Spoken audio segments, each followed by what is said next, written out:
Selamat sore, kembali menemani Good People di hari Kamis ini. Bersama dengan saya Enji Ang dan langsung saja kita awali rangkaian fakta terkini. Di informasi pertama, balita Malang yang dihabisi ibu kandung dan ayah tirinya ternyata sudah sering lari dari rumah dan meminta pertolongan pada tetangga. Polisi ungkap orang tua keji ini pun habisi anaknya hanya karena kesal. Anak perempuan 3 tahun ini tumpahkan minum di kamarnya.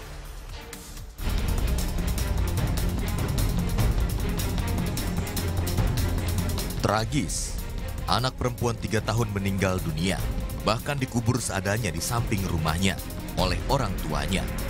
Aisyah meregang nyawa usai lagi dan lagi dianiaya oleh ibu dan ayah tirinya. Ya, miris, setelah kematiannya baru terungkap. Bukan kali pertama Aisyah disiksa orang tuanya.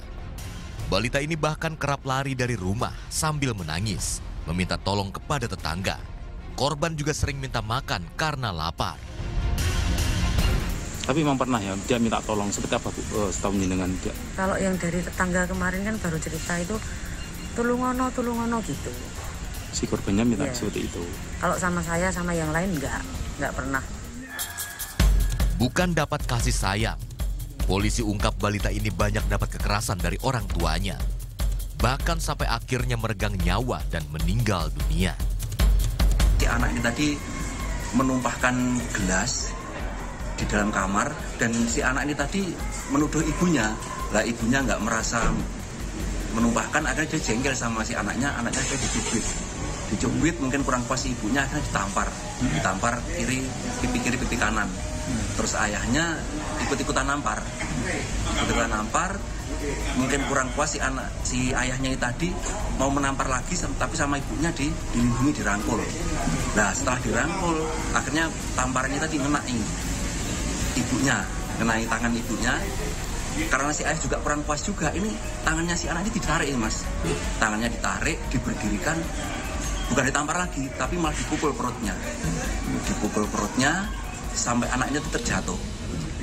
Diberdirikan lagi sama ayahnya, dipukul lagi kena dadanya. Akhirnya yang pukulan yang kedua ini si anak menangis bentar, terus kayak pingsan mendengkur. Sadis. Dari hasil otopsi dan pemeriksaan tersangka, Novita dan Taskim, ibu kandung dan ayah tiri korban, menyiksa putrinya setidaknya 6 jam Sabtu lalu. Sempat panik, perempuan 26 tahun dan suami barunya ini sempat menggotong tubuh korban yang sudah tak bernyawa ke sebuah tempat kos. Hingga akhirnya dibawa kembali dan dikuburkan di samping rumahnya. Ibu korban sampaikan kabar kematian putrinya ke orang tuanya.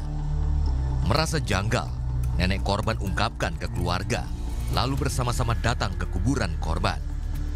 Yang ada di hadapan juga gerak-gerik tersangka kian mencurigakan. Keluarga pun laporkan ke pengurus lingkungan dan polisi. Selasa liang lahat dibuka, jasad mungil di dalamnya diangkat buat kembali diperiksa. Hingga akhirnya terungkap fakta pilu yang menimpanya, hingga akhirnya meregang nyawa di tangan ayah tiri dan ibundanya sendiri. Eko Nugroho melaporkan untuk